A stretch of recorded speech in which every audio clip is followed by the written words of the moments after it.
Hey, what's up everybody? It's Lids, and we're back for some more Gwent, and today we're playing more of the Switcheroo seasonal event, which is an alternate game mode in which after both players take their turns, we will switch hands. Last time we played one of the strongest decks in this event, but this time, we're going to take it easy with a little bit more of a troll deck that, theoretically, is a bit of a counter. So let's go give it a look.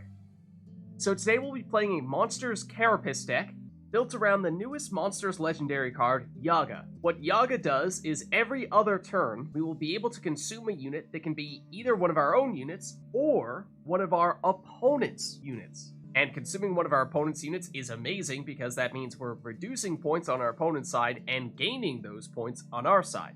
More specifically, the first unit that Yaga eats needs to be 4 provisions, then after 2 turns, the next one needs to be exactly 5 provisions, then after that, exactly 6, and so on and so forth. And just to be clear, you cannot consume a unit that costs less than the amount listed on the order. So in theory, as time goes on, you'll be consuming bigger and stronger units, but if you're not careful, you might run out of eligible targets. So with that being said, the total number of points that Yaga can score is astronomical, but if you get unlucky and have nothing at all to consume, then she could be worth 1 point, which is obviously pretty painful. So how do we build around her? How do we make sure that she does generate a bunch of points? Consuming a 4 provision cost unit is usually fairly straightforward. Either our opponent plays one from their starting deck, or once they get our hand, they might play either the Elder Bear or the Wagenburg, and obviously Elder Bear would be great because that's 6 points for 4 provisions, so we're sealing a lot of points in that case. But worst comes to worst, if they don't play a 4 provision cost unit, then we can consume one of our own 4 provision cost units. It's not going to give us any additional points in the short term, but it sets up Yaga to consume bigger units in the future, at which point, hopefully you can consume something on your opponent's side. And so for that reason, we have units that are 5 provisions as well, in case our opponent plays one of these. And if we do play them ourselves, then cards like the Mantlet will help us give a little bit more armor to Yaga, making it easier for us to keep her alive.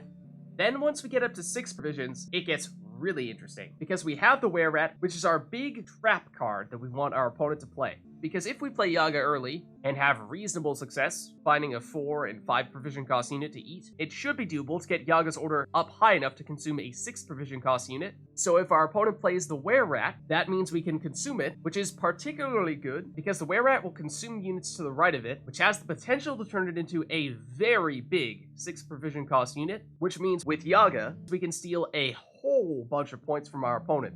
So they may play cards next to the Wererat and get it boosted up that way, but if they don't, then we can force them into doing that by playing the Operator and spawning in a copy of one of the bronze units in our hand to both our side and our opponent's side of the board. And if we spawn that unit in the same row as the Wererat, they will have no choice but to consume that unit or play something else for the Wererat to consume instead, giving us a way to make that Wererat an even juicier target for Yaga to eat. And even if they don't play the Wererat, this is a way of getting a low provision cost bronze unit like an Elder Bear on our opponent's side of the board for Yaga to consume.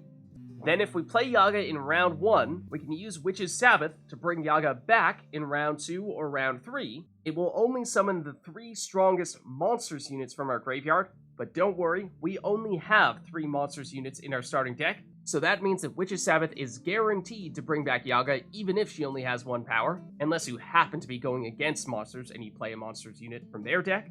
Just know that if you do that, the provision number on Yaga's order does not reset. So for example, if you played her in round 1, got this consumption order up to 7, then bring her back in round 2 with Witch's Sabbath, that means you would still need to consume a 7 provision cost unit. The number would not go back down to 4. And since in this event, players tend to play all 10 cards in round 1, making round 2 and round 3 very short, that can make it tricky to find a target for Yaga to eat in those short rounds, so just be careful if you're relying on that.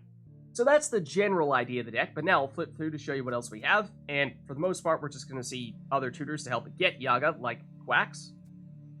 Cave Troll to help protect Yaga, especially because initially Yaga has just 1 power, so she's very vulnerable. But worst comes to worst, if you don't get Cave Troll, and you're concerned about Yaga getting destroyed before you can consume anything, then that's what your leader ability is for. So you can use a charge or 2 of that to bring her out of removal range. Marching orders will also give us Yaga. And Dudu is here in case your opponent happens to play Yaga. That way, Dudu can transform into Yaga, and you can still pull off all of your combos. Just be careful if you have a cave troll out there that your opponent doesn't use Dudu to transform into a cave troll of their own, because that can make it very difficult for Yaga to find targets to consume. Then Alissa is here to bring Witch's Sabbath from our graveyard back into our deck, in case we want to try to play Yaga in all 3 rounds. By no means do you need to do that. But if that is your plan, then remember that Witch's Sabbath will bring Yaga back with Doomed. So if you play Witch's Sabbath in round 2 to bring Yaga back, you're gonna need a way to purify Yaga before the round ends. Otherwise, she'll just disappear rather than going into your graveyard. So that round 3 Witch's Sabbath would only work if you found a way to purify Yaga in round 2. Then Fisher King is a way to put Witch's Sabbath at the top of our deck so we can make sure we can play it in a future round. And then Watchman and other cards that we see here, in the cases of Mantlet as well, are here to give us armor, shields, things of that sort to make it harder for people to destroy Yaga.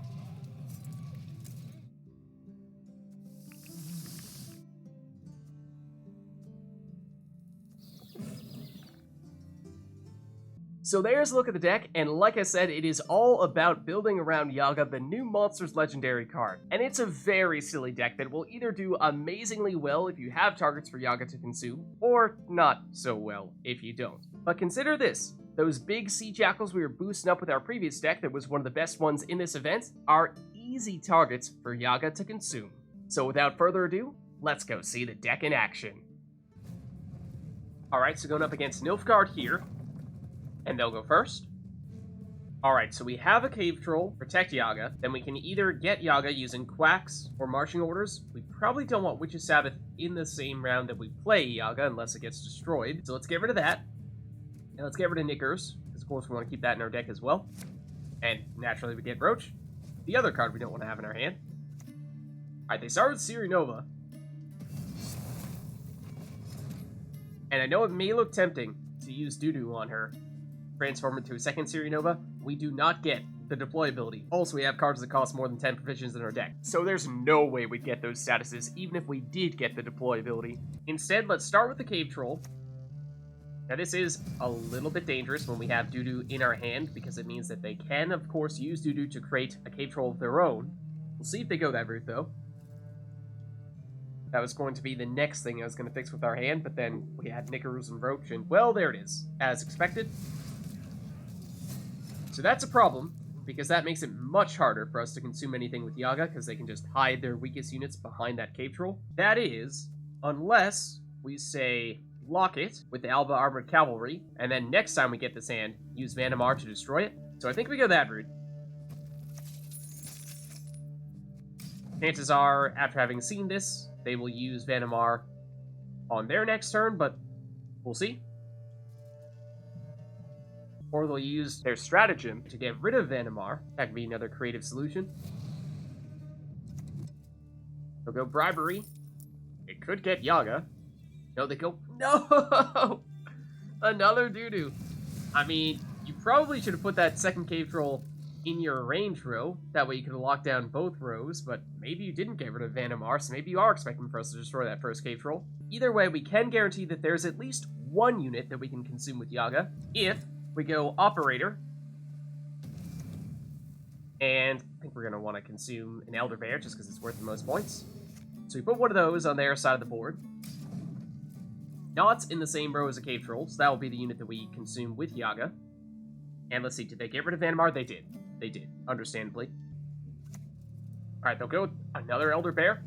Now, we can only consume one of them with Yaga, so that doesn't matter too much. Our highest point play is potentially to go Nausicaa Sergeant if we have enough deploy units.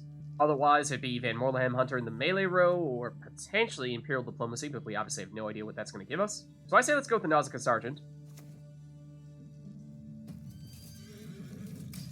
And of course, we're going to need to get Yaga out here pretty soon now. But now that we have our hand back, we can do that. Alright, they are going with the Van Morlehem Hunter. Melee row for the bleed. And so if we'd like, we can go Quacks in the melee row to get out Yaga, or we can go with Marching Orders. Either way will work. Quacks will also get out their biggest unit. They're Nilfgaard, and we know they don't have anything that costs more than 9 provisions because they played Ciri Nova, and she got all those statuses. So that gives us some information about what card might come out if we play this in the melee row. Not sure, but let's try it out. We'll see what we get here. We're getting Yaga, but the question is, okay, it's Sheilard Fitzoshlin. This looks a lot like the decks that we used to use for the Banished seasonal event.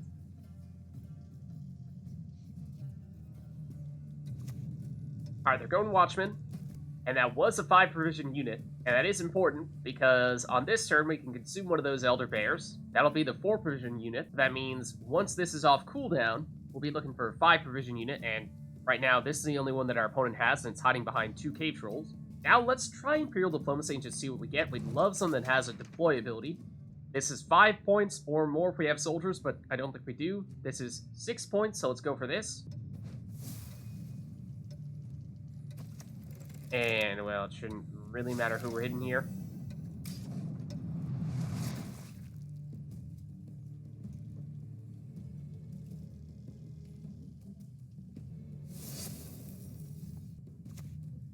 Alright, turning Joust on the Cave Troll does nothing.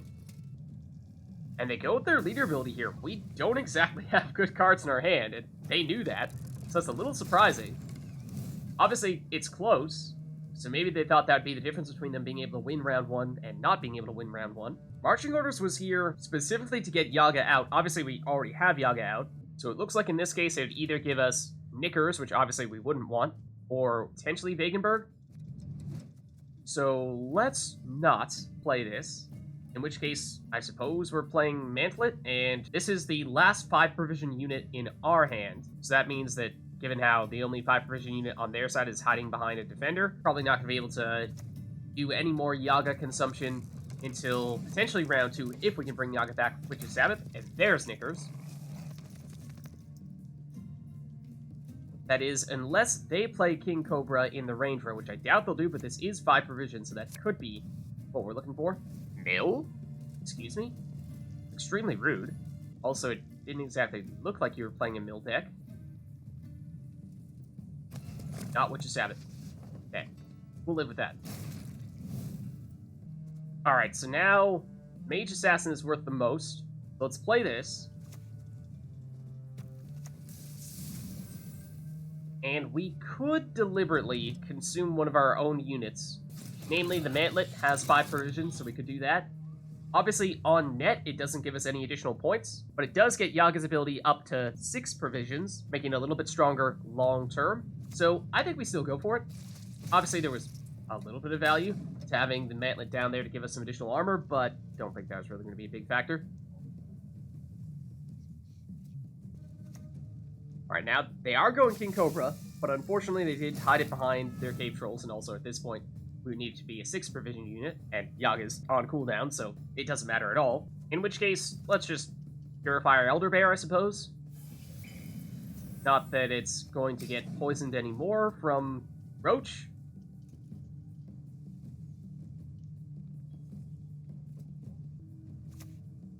There is Roach. That is not enough points for them to catch us. Which means we can play the Wagenburg here. Really doesn't matter what we do with it. And do we have any 6 provision units that we can actually consume? It doesn't look like it. But in that case, we'll take the round 1 win, and they used their leader ability. We did not use any of our charges, so that's a good sign. And we'll see if we can use Witch of Sabbath to bring back Yaga in a future round. Alright, well, this is an interesting hand. Nothing we can do with 0 units. Bear in mind, they did play Ciri Nova, so they do have 8 points of carryover. So in many ways, we'd like to be playing for the round 3 win rather than the round 2 win, because they obviously have a pretty big advantage here. And so, might actually deliberately keep all these bad cards in our hand, and obviously with 0 units in our hand, it means we are doing nothing, at the very least on our first turn. And means we are pretty much confirming that there is no way we are going to win this in round 2. But what it does do is it does make sure that we don't accidentally draw Witch of Sabbath in this round, a round that we don't really want to be trying to play in. Either way, I think we're just throwing away a Swallow here. Alright, they'll go Lydia. That's a decent card. Bleeding Effigy I don't particularly like. Won't be able to banish any gold cards, thankfully. They did almost the same thing. They did not give us any units at all to work with. So, I mean, we can create a copy of either of these cards. It's a base copy that will not get the deployability, so again, it means no Resilience Shield or Veil for Ciri. Also, she has Veil, so the poison doesn't do anything. Not that it would matter, because we only have one source of poison. And again, we have cards that cost more than 10 provision, so even if we could get the deployability, it still wouldn't work. But, she is a higher point body than Lydia is, so huzzah. From a pure points standpoint, it is preferable, and it is a way, at least, of getting a unit out there, so if we really wanted to push, we could make it happen.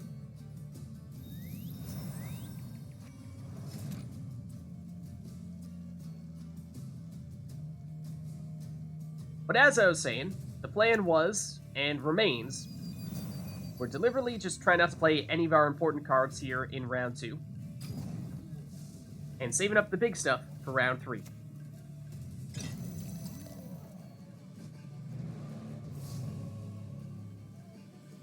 Alright, so nothing super exciting here. Fisher King would have been great in round 2, that way we could have guaranteed we got Witch's Sabbath for round 3, but in round 3, Fisher King doesn't matter. Wererat is potentially something, and looking at the bronze units in their deck, we could potentially do something interesting with Incubus as well. But no Witch's Sabbath, so that means no Yaga, but we do have our 9-point leader ability, whereas they've already used their leader ability, so that's where our big advantage is going to come from. And they just decided not to play a card, strangely enough. So Wererat is worth 6 points, but if we go with Incubus, we can summon, say, a 3-power King Cobra on their side. We won't get the deployability, so it's just a 3-point body. And then we can summon a Nausicaa Sergeant, which has the potential for some more long-term value. So I say we go for that. Except we are going to be way too slow here. This is not going to end well. That is not the card we wanted. I mean, on net, it means it's a 5-point play, whereas Wererat was going to be 6, but it did give us a unit to steal with Yenbo, so on net, it was actually an 8-point play, so still better than Wererat. They will play the Wererat now. That does make sense. However, it also means that we can just use Yenbo to steal their only unit, so I think that's definitely the right play here. Alternatively, we use Vilgefortz to destroy it, but that will summon another unit out from their deck. And we'd rather not do that, so let's go this route here. And that means with their last card, they'll have only Vilgefortz to destroy one of our units, but we will still have one remaining.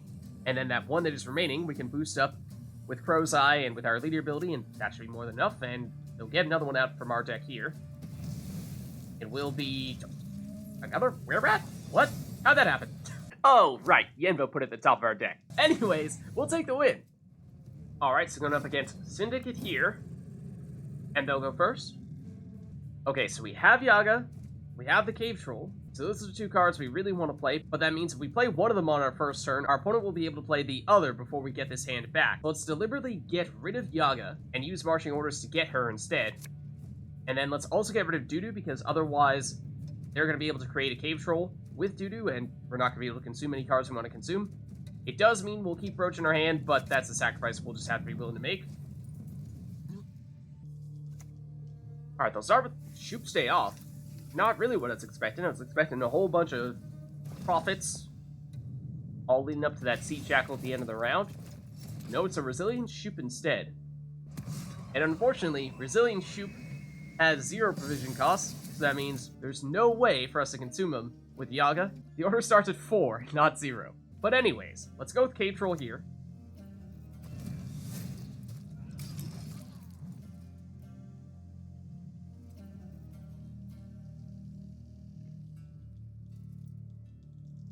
And we did get a lot of those profit cards, although some that can give us at least some value. A little bit of damage, and we should be able to get at least 1 coin to be able to play Arena Ghoul, although this would be a solid card to consume with Yaga.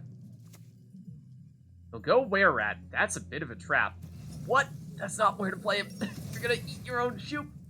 Because this, of course, is a 6 provision cost card, which should be within consumption range for Yaga. It shouldn't take too long to charge up to that. I think we go Roderick here. And then we're hoping that they play Arena Ghoul as our first target for Yaga, and then maybe Safecracker for our second, because this is a big 4 provision cost unit, and this is what could be a fairly big 5 provision cost unit.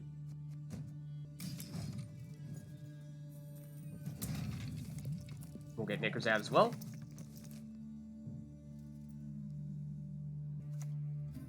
Alright, there's Furco, and with him, we'll go Nilfgaardian Justice. That'll give them a Cleaver's Muscle, and that'll also give them a little bit of damage with the Crown Splitter Thug. Now that's another 5 provision cost unit. It's not that big with just 3 power, but it's a potential option to consume. And this is a 4 provision cost unit, so that's great. That can be our first Yaga target if needed. So let's go marching orders here. Get Yaga.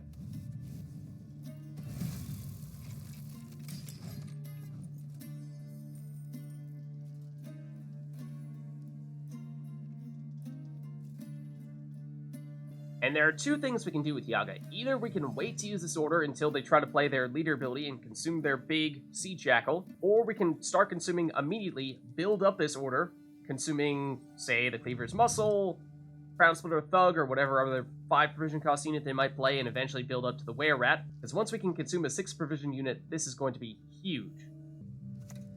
Alright, they'll go Mahakam Ale.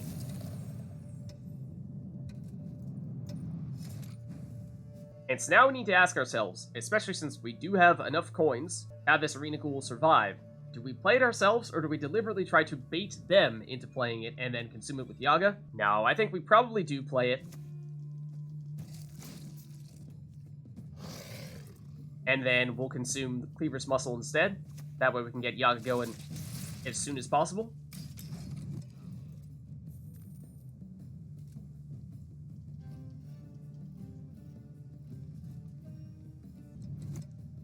Alright, they'll go Slander. Put a bounty on our Cave Troll. And in doing so, they gave a little bit more of a boost to this Crown Splitter Thug, which could very well be our next consumption target for Yaga. And bearing that in mind, if we go Operator here, we could have put a unit there next to the Wererat, forced it to get bigger, setting up even more Yaga plays. Either way, against one of the strongest decks in this event, they decide they can't handle Yaga, so they forfeit. Alright, so going up against Syndicate here. And we'll go first. Okay, so, a few things to bear in mind. Do we have a way to get Yaga? Yes, we do, with Quacks. So I'm thinking we'll go Cave Troll first, and then hope they don't use Quacks on their turn. In which case, let's prioritize getting rid of Knickers. And well, there is Yaga. No, we don't want to have all these cards in our hand simultaneously. Nope, don't want Roach either. Okay. So, we start with the Cave Troll. And we are specifically going to get Yaga using Quacks. So we need them to not play Quacks on their next turn, or at least not Quacks in the range row. They'll go Cyrenova. I did not expect that. I was expecting a whole lot of Syndicate coin earners. That's what we see here, though. Oh, and they have cards that cost more than 10 provision, so Ciri did not get Resilience, Shield, and Veil. Don't see that too often. Let's go with Cleaver's Muscle to deny them the better Nilfgaardian Justice play.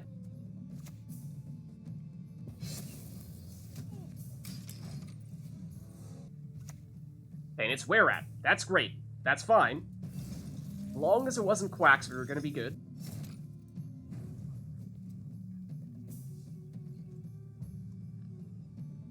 Because now we can use Quacks to get Yaga out here. And also get out their Flying Redanian, which is good for us, because they would have eventually summoned that out of their deck anyway. There's no real downside to bringing it out early. Alright, they'll go Casino Bouncers.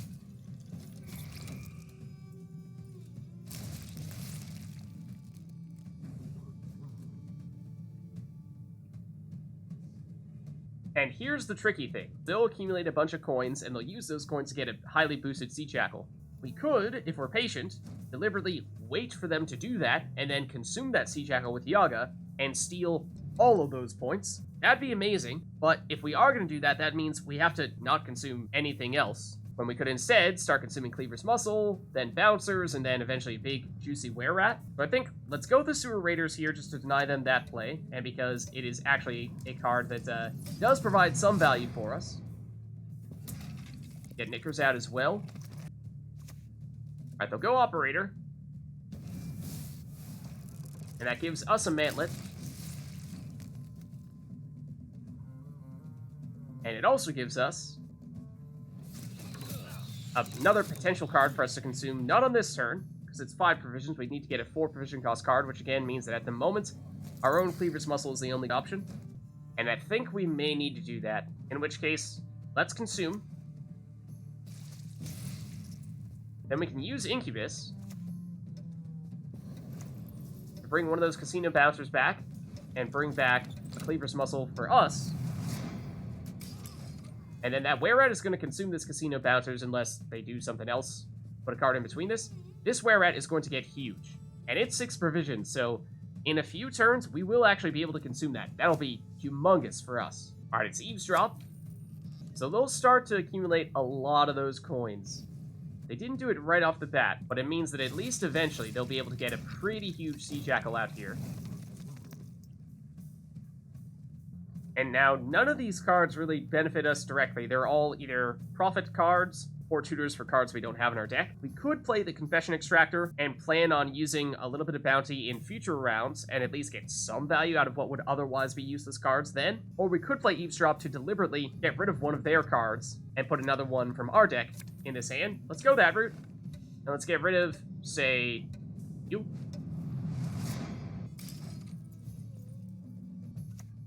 Alright, they're gonna go Elder Bear. That would have been the ideal target to consume for 4 provisions.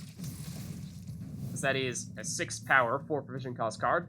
Now we're on to 5, and that means we can consume the Mantlet. So let's use our Swallow. And do that consumption. So now that means in 2 turns we will be able to consume a 6 provision cost unit, and that means all eyes on the Wererat.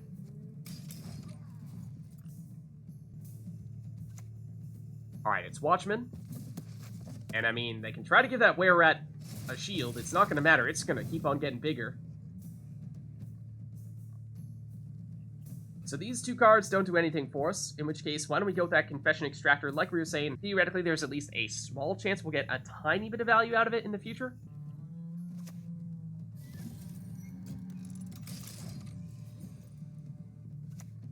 Alright, now, it's Mantlet. They're supposed to play it in the melee row, but I mean, they're just feeding this Wererat at this point. I wonder if they are as intrigued about this Yaga play as we are, because, well, here it comes. Let's see, let's go with Veil on somebody, I suppose. It shouldn't really matter much. But the big thing is this should be a 64-point swing, if I'm not mistaken. Boom. So, you know, they can play all the Sea Jackals they want. I think we're gonna be fine. We'll get the coins, getting them up to max. Like we were saying before, that means they would have gotten the Flying Redanian out from their deck, but we summoned it out using Quacks. So that means no additional benefit from getting up to 9 coins. Now we play Novigradian Justice. I mean, it doesn't do anything for us, but that's fine. Oh, but actually, we already had a Cleaver's Muscle, so it does do something, come to think of it. So, you know what? That's not bad. And, sure, they have 9 coins, and they still have leader building charges, so they could play some of those Sea Jackals, but I don't think they're making up that many points from that. So we'll take the round 1 win. Alright, so return to a couple of potions, and then a Wagenburg. The key thing here is that we want to get Witch's Sabbath back so that we can get our Yaga back out. And bear in mind that Yaga is now able to consume a 7 provision cost card, so it is quite strong at this point. So I think what we're going to do here is we may just try to bleed them out a little bit in round 2, see if we can get them to get rid of one of their leader ability charges. That'd be great. So we might even keep this hand here. Because if we do, and we play the Wagenburg, then that means that they're not going to get any units out of our hand. So if they try to get clever here and play one of their coin-earning special cards, then they might need to play their leader ability on their next turn. Otherwise, they wouldn't have any targets for these potions. Oh, but they have Furco the Sculptor, okay. We'll get a Confession Extractor. That'll get out the Flying Retaining as well. So now I think we just play Sewer Raiders to deny them the opportunity for a little bit of thinning. We do have some leader ability charges of our own that we could potentially use, depending on how many points they're able to put up with this Royal Decree, but we'll see what they end up playing with it. They do, of course, have targets for those special cards. That's why I was reacting as I did to that Furco play.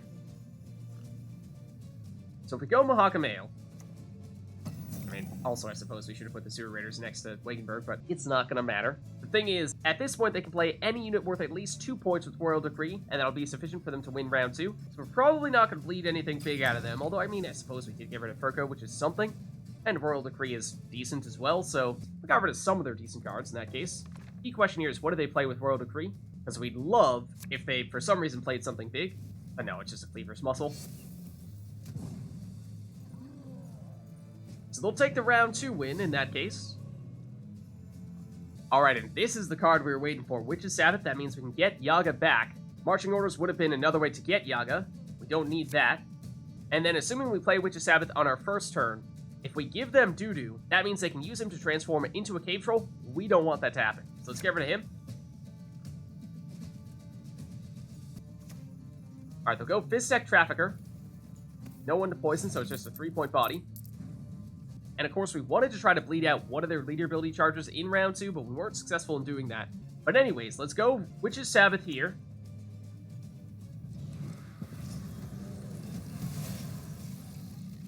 And unfortunately, they did have some fairly big bodies. So that means they do get a lot of points out of that. And of course, we can't consume this Wererat anymore. It needs to be a 7 provision unit. Problem is, I am not sure there are going to be any 7 provision units. Because that Fisher King is a 6. The Wererat is a 6. Siri is a 9. And the Fiztech Trafficker is a 4.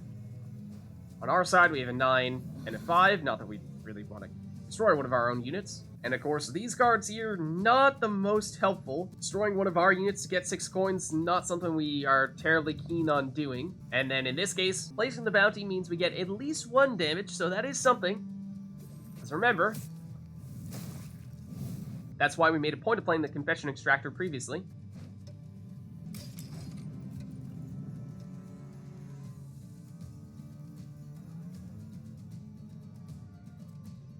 And so we know, given how we just saw their last card, and we know what our last card is, that there will not be a 7 provision unit for us to consume with Yaga. They lost connection briefly as they were playing Line of Credit there, but they destroyed their Fiztech Trafficker, which is a 3-point unit. Here comes the Sea Jackal. And they did still manage to get up to 9 coins. That means they can still get a decent number of boosts on those guys.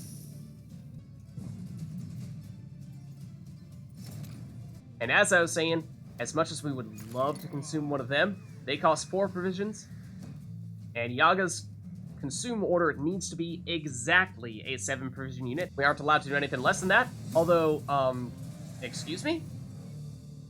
They lost connection, and that's a shame. They definitely were going to win, but an interesting matchup nonetheless against one of the strongest decks in this event, and at least we got to see a crazy point swing in round 1 from Yaga, even if we couldn't quite get it to work in round 2 and round 3. So there's a look at a silly monsters deck for the new Switcheroo seasonal event, using some of the new cards from the Harvest of Sorrow expansion. If you liked the video, then make sure to hit the like and subscribe button, and leave a comment down below to let me know which other cards, archetypes, and factions you'd like us to experiment with next. Thank you all for watching, and I'll catch you next time.